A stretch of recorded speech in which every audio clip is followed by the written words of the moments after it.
first experience was when we did Adam and Eve concept, where it was a theater act, and they really acted like the whole storyline was converted into a love story, where people were really engaged, the kind of food we created.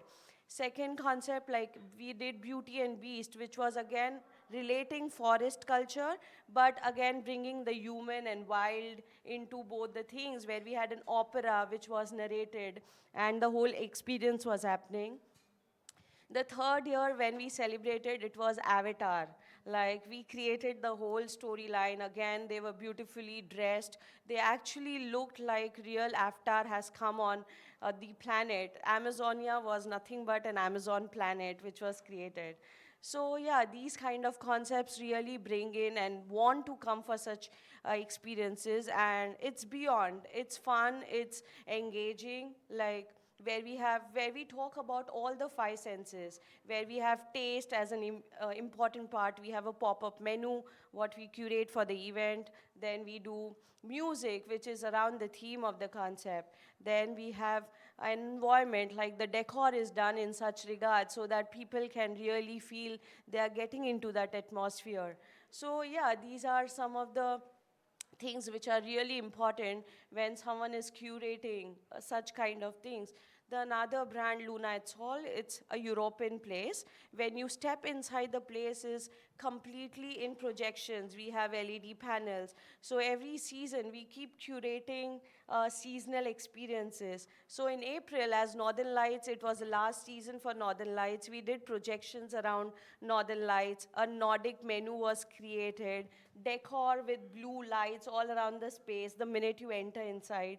That was done. So it really enhanced the experience more than just getting into a space which has projections on the screen, which is not more engaging. People want something beyond that. And Then, I'm curious, sorry to cut you. With all the experiences you mentioned, like I could see a picture of like Beauty and the Beast and Adam and Eve. You have these projections all over for the Northern Lights. How does the cost implication of that look like? How you spent for, traditional, for your experiences before compared to like, I'm sure that has an economic value to it. yeah. How is the cost translated in all of the campaigns that you're doing versus, the churn or the retention of your customers? Definitely, like if it's a one-day event, you definitely have to do the all calculations, like how much you're going to spend on an event on the artist, and how much you're going to receive, like how many people will be coming on that particular day. And if you feel that that's an important day, a special day where people generally step out, like maybe Valentine's Day is where all the couples or families in couples, they do come out on that specific day, and we generate good income compared to any other days, definitely. But in a restaurant, in a hospitality industry, you have to keep doing something interesting to keep your place alive, sustainable for years, because it will die in some time. Because I believe people, when they open a restaurant, they are coming with a vision to serve good food and service. That's the basic motive, Yeah. what people do. But you have to step away from it, and you have to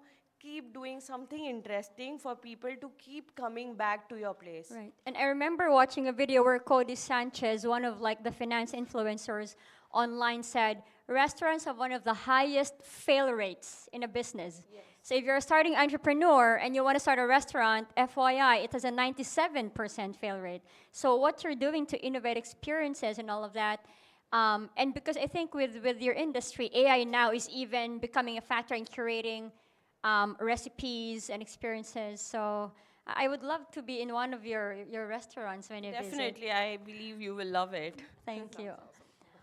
And yeah, moving on. I want to go to Samira this time. So, Samira, many organizations now still rely on heavily short-term metrics like the clicks, the views, and all of that.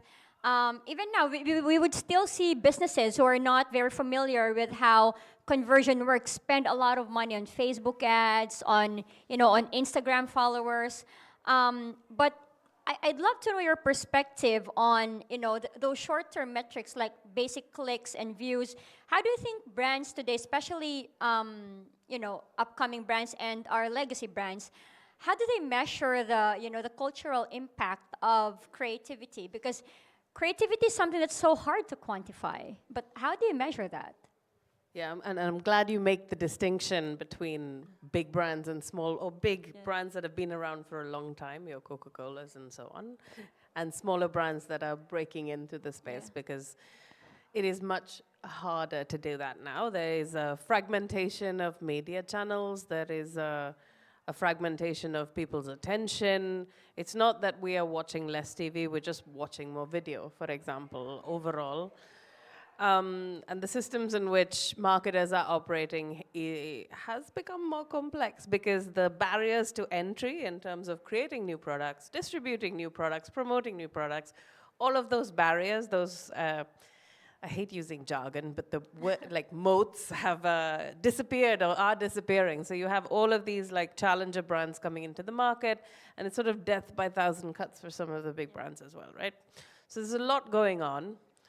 And from a measurement perspective, I think sort of the best marketers I know simplify. They build their brand based on some category dynamics, on fundamental principles of human behavior that don't necessarily change.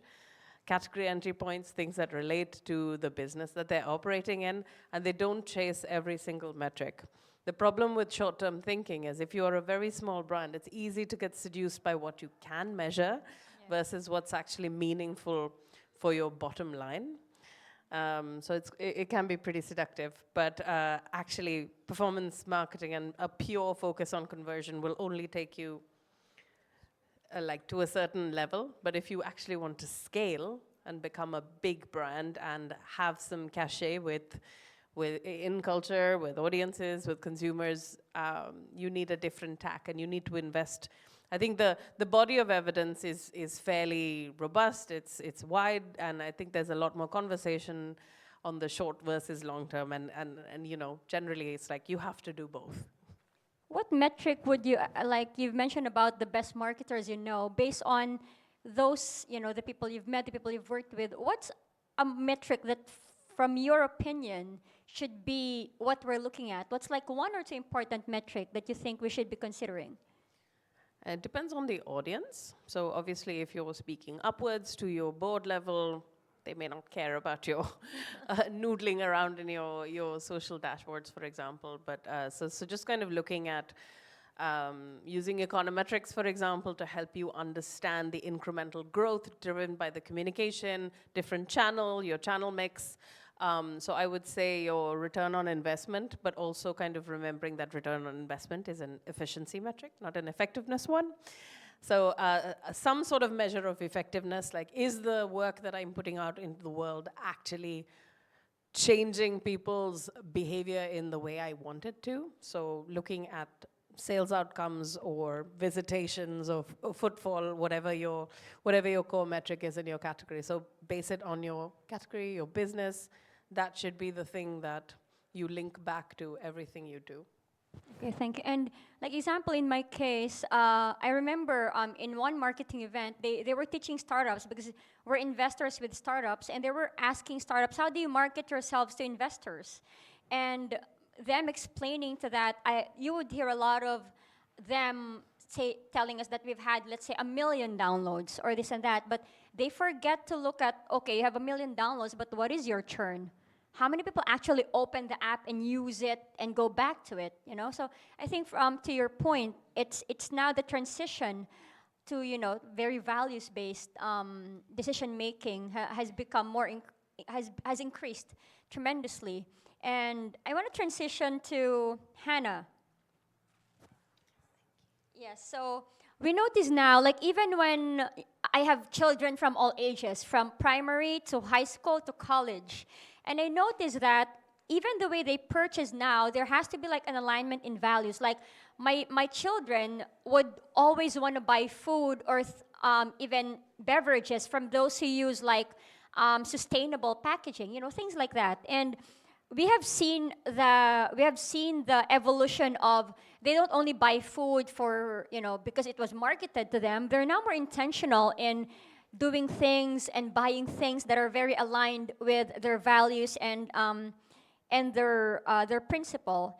And what do you think is like right now, Hannah? I'd love your thoughts on why do you think purpose-driven creativity? Why do you think is it becoming increasingly important for brands and communities? Because before, brands and communities would just want profitability. It's at the bottom line. But why is there now the factor of purpose-driven creativity being, considered in the mix? And now you could see that consumers are, they would be allergic towards performative brands. They would know. They would know if you're really aligned on aligned on paper, aligned on TV, or really aligned with how you do things. Yeah, I mean, it kind of echoing what you've said there. I think as marketing has evolved over the last decades, there's been such an oversaturation in different types of brands. And not only that, the people that we listen to with the creator economy are personal, the people that people are listening to are people with their own opinions. So there are so many different opinions, and there's such an oversaturation of products in the market that I think it started from a want to need to stand out and have a USP, and for a brand to say, we're here, we're arrived, we're different, and this is why. But I think as that has evolved, it's clearly beneficial for everyone. So having something purposeful behind a brand is a necessity these days, I think, as well. I think, like you said, that the latest generation are so wise to performativeness, and again with partnerships, as you said about transactional approaches, find the biggest celebrity, give them the biggest check, and get them to hold your product and smile. It just doesn't cut it anymore.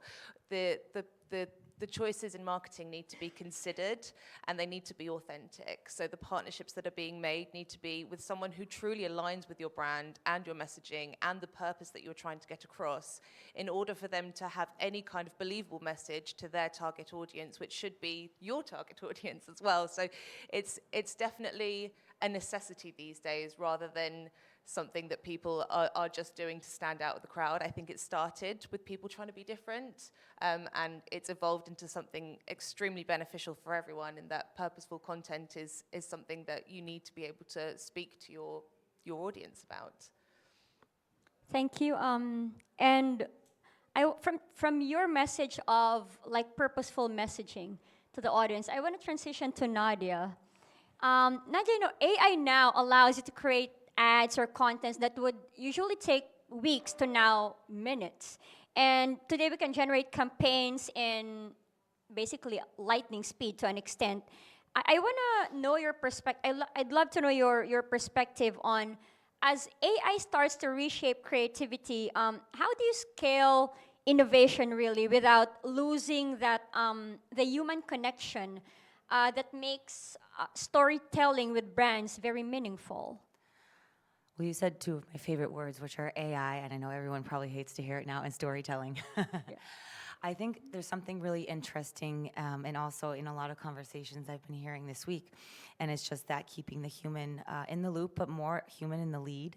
And when we are creating content that has to resonate with subcultures, with underrepresented people, with every type of person that exists on this planet, I think sometimes we may forget that AI is biased because the data goes in is biased. So one of the first things that I'm always thinking about when you're creating something with AI is, how do you use that as a strategic guide, but with your human brain, creating a very specific prompt and using your skills. So if you're a video maker, for example, or you're aspiring a video maker, or like me, you've worked in video and production for years, but you're not actually doing the editing or the video.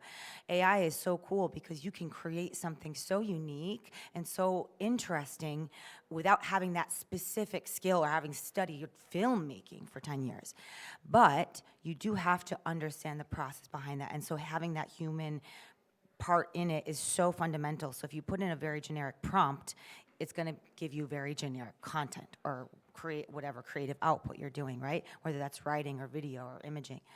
So I think if we're looking at how we have to make something that resonates but then can scale, we really have to go back to our humans and make sure that we are educating people on how to be using AI properly with their skill sets, and B, then taking that and giving them the possibility to really use it, test it, and then understand how people are reacting to it.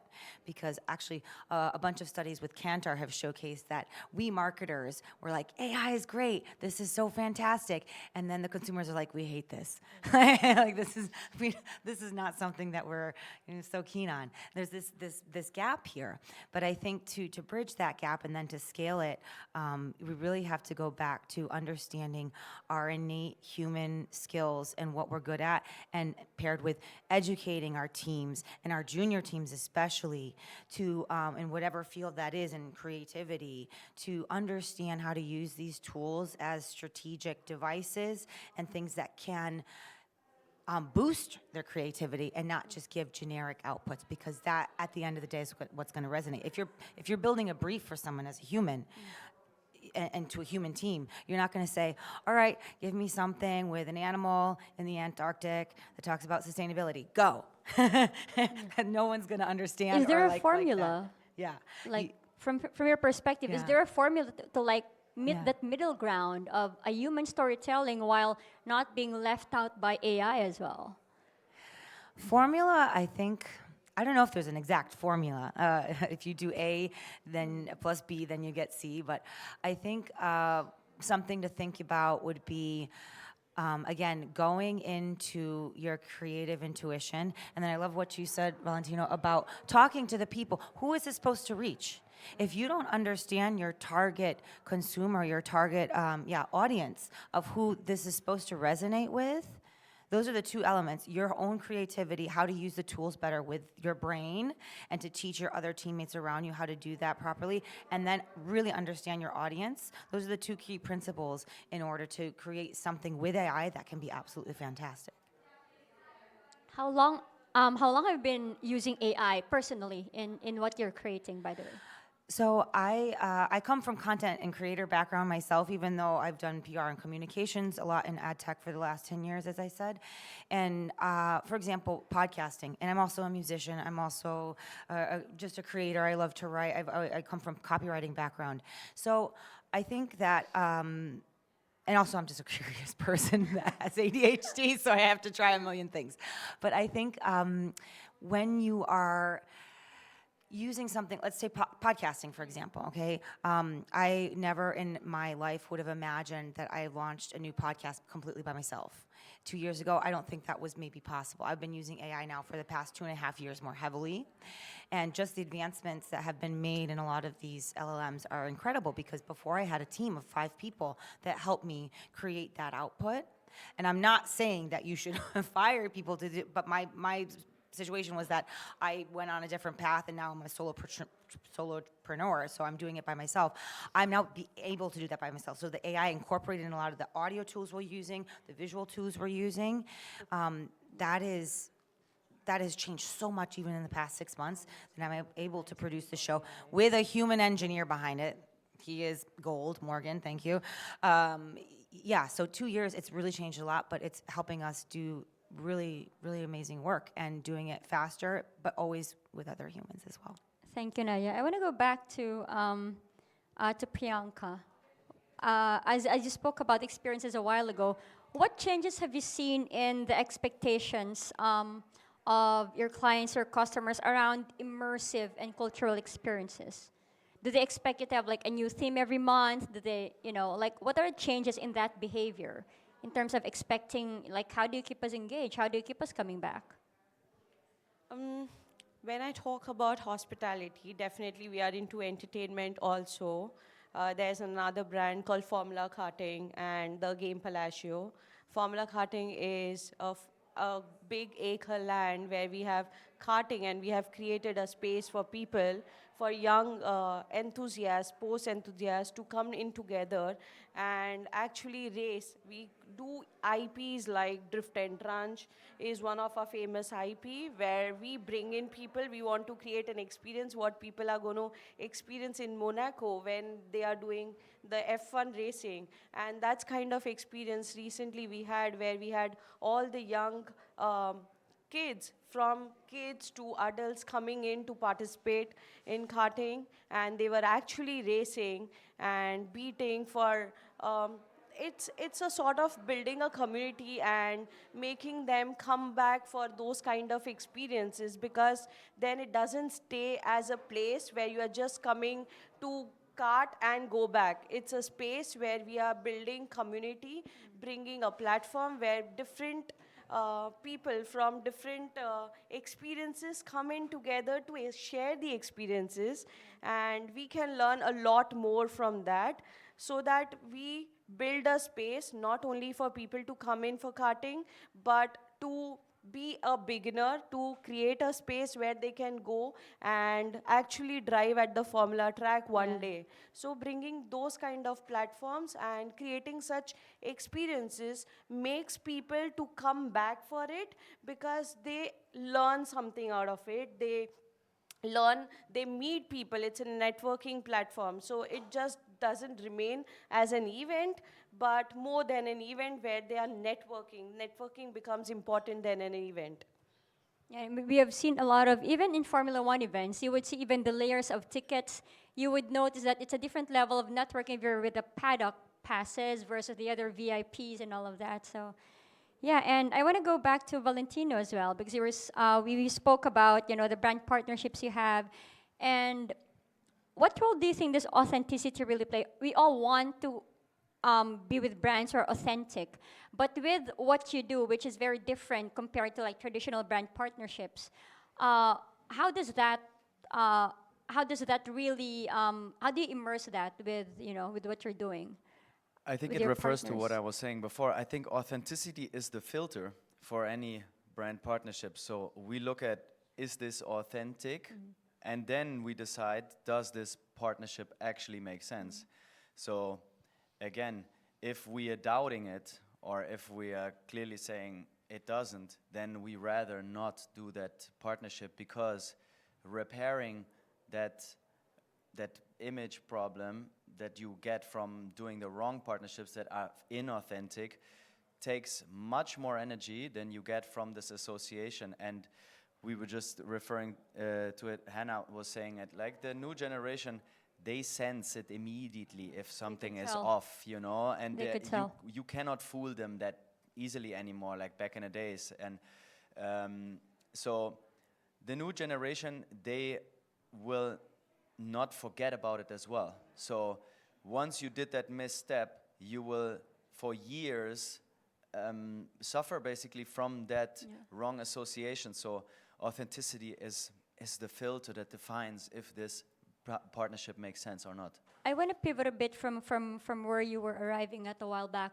Can you give us can you tell us how an ideal partnership you've done before looks like?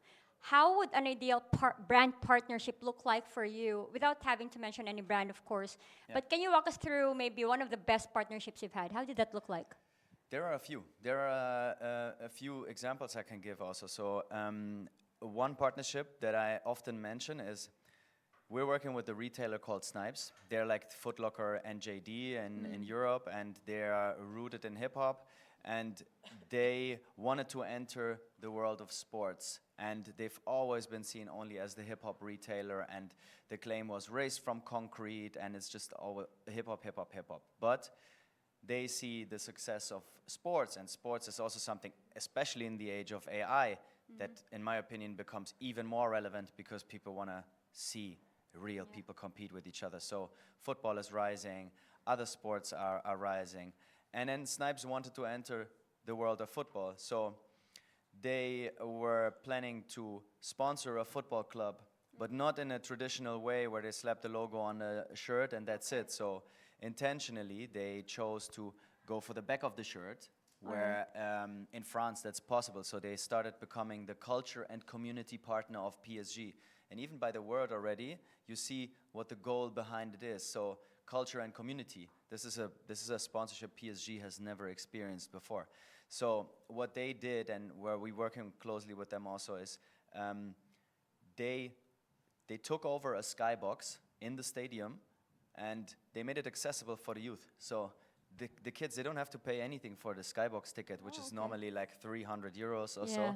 And they can just sign up in the Snipe stores. The Snipe stores itself have been transformed into community centers. So there is in Saint Denis a store that is not that relevant in the cities. It's not in the city center of Paris, you know, but there they have in the store an upstairs part where there's a dance studio, there's a music studio that can be, it's a fully decked out music studio with amazing equipment, always an engineer on board. They don't have to pay anything to use that music studio, and usually it costs like 400 euros per hour to use a music studio. So they keep on pouring into this, into the community without actually being able to measure the return on investment right away. So, of course, in a few years, they will look at it and will say, okay, did this actually have the impact So that just we want exposure or not? first. But again, this PSG partnership is amazing because it's super intentional and it allows kids that would never experience this Skybox VIP experience to go there for free.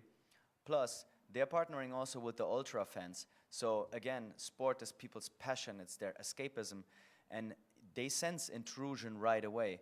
But instead, the ultra fans are not saying, oh, this is another sponsor that just like leaps off this, culture we have. No, they're partnering with them and they're working together with Snipes. They organize block parties, they organize for people who cannot go to the stadium, they organize watch parties.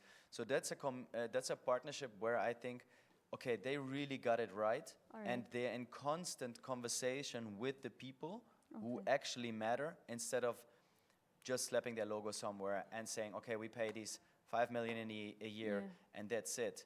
I was just recently on a panel with someone at Formula One, and they were mentioning exactly that problem, that there are so many brands that just want visibility. They slap the logo on a car, and people look at the car, and they don't even know what this brand stands for, what this brand actually doing. And so she wants to transform that in Formula One and advise the brands. It's not done with just getting this Skybox, all these VIP tickets and slapping your logo on the car. Just do something for the F1 community that goes beyond reach and is actually doing something for the people. Yeah, and to your point, I was in an event yesterday in Italy where we were with a panel with the CEO of Ferrari. It was the first event I went to where there's a raffle, and the car for raffle was a Ferrari. I'm like, it's the first ever event where I see, but even then, because Ferrari has to protect their brand, Ferrari is always selective with who buys their car. They would ban people from buying their car. We've seen celebrities not allowed to buy a Ferrari. But yesterday, when it was being raffled, the question that we asked the CEO of Ferrari was, is this like, you know, it's the first time you're raffling a Ferrari, you're giving away essentially a Ferrari for free. Why are you doing this with a car that's so expensive? Why is it being given away for free in an event with less than 200 people? And he said, I look at this room and I know that all of you could buy a ticket worth $10,000, $20,000 just with your credit cards. And we're not doing this to downgrade the brand of Ferrari. We are doing this because all of the money you're gonna pay to buy tickets for this Ferrari on raffle will go to philanthropy.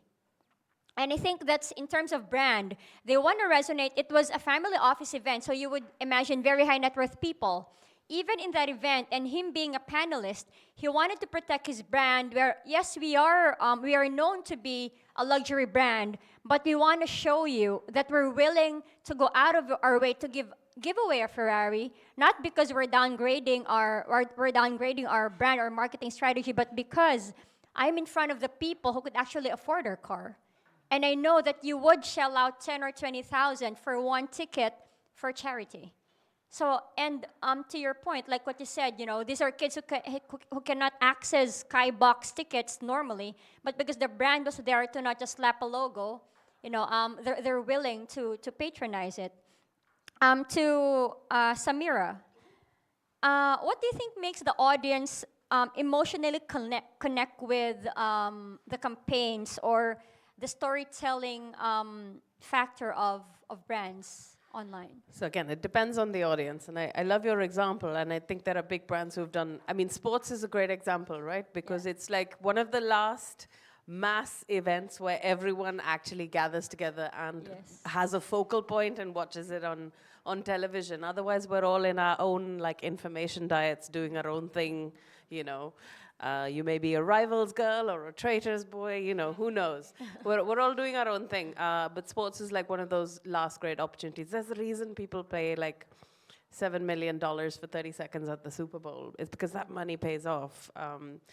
So to your point about emotional connection broadly, so at Ipsos we did this huge study. So we test ads globally, and we have been doing so for about 50 years. So we have an enormous database across different kind of television, short form video, creator content, etc. So we have a lot of the evidence, and we ran 15,000 of those ads through our sort of testing model, but with humans, but also then looking at sort of tagged features. What we generally see, I don't think there's any one path to creative greatness, because like the you know, again, coming back to that iconic marketing phrase, it depends. There is a horses for courses approach to who your brand is, what you want to say.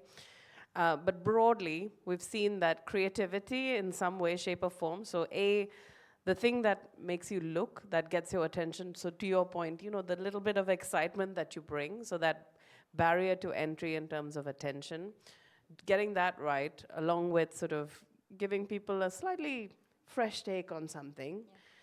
But you have this bit in the middle that's about empathy and fit. It's like a two-way conversation between brand and person. So it's like, I understand exactly what this brand stands for. It's like a transfer of meaning, and the brand has also understood the consumer and like understood relevance. So it's when creativity and empathy come together. Misfits analysis, that's what it's called. That's the notebook. That's when we see outsized business effects. If you do creativity without that empathy and fit, or empathy and fit without the creativity, all the results regress to the mean. You're basically making very average advertising, which is fine. It's better than no advertising. But if you want the 20% boost in terms of actually driving your sales outcomes, then you need to bring those two things together. Okay. And just a final question for you, I think, to close our panel, you know. What do you think does creative leadership look like today? It's a very big question for the closing one. I think it's definitely consideration and understanding the different types of people that are out there, and I think understanding audiences and how the market is changing. I kind of keep harping back to like supporting emerging talent, and I think gone are the days where we see followers and views as our metrics, and we're looking at engagement and people that are actively engaging with the people that they're following and the creators that they're listening to. So I think it's about understanding what people want and what influences people, and how to communicate with the multitude of different people that there are in the world. So whether that's your team, or whether that's your audience, or whether that's a big company, you have to understand that everyone is in their own bubble, and everyone has their own opinions, and they have their voices that they hear. So I think looking at where the engaged communities are, the people that are actively engaging with the people that they're following, they're liking, they're commenting, they build their own communities, and I think understanding how to speak to those people with the correct voices is the real way to kind of shape leadership. Can I add something to that? Yeah, and I fully agree with you. And I think like creative leadership is not someone who has all the answers, but the person who knows exactly the right questions to ask. And sometimes that also means trusting your team. And it means also sometimes to give up some creative control for the greater good, basically, and being content with the outcome that you didn't fully have control over. And especially in the creator economy, sometimes we want to control the output of these creators as well, but they are doing their own thing, and they know best how to talk to their audience. And so sometimes, even when working with big brands, we have to give up some creative control and just trust the people we're working with. All right. And Even I would like to add few points. I feel one brief leadership is something where you don't have to be the smartest person in the room. Is giving access to people who are working with you, actually coaching them over bossing them, and maybe sometimes allowing them to fail and not really be scared of getting punished. Is like making a room for everybody to speak up, like giving vulnerable ideas, giving weird ideas, and maybe something interesting can come out of it. So. All right. Yeah, thank you. Thank you for your thoughts, panelists. And let's give them a round of applause, everyone. And, all right. Lovely moderator. Of course, and yourself. Yes, thank you, everyone.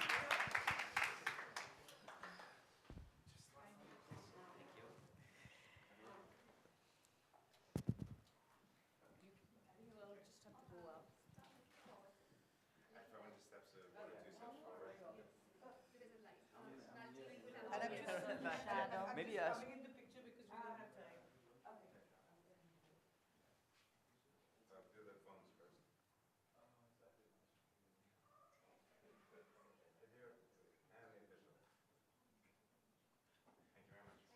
So thank you so much, Katrina, and thank you to all our panelists.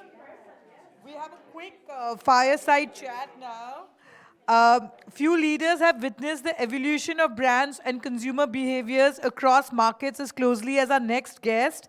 Please join me in welcoming Dheeraj Sinha.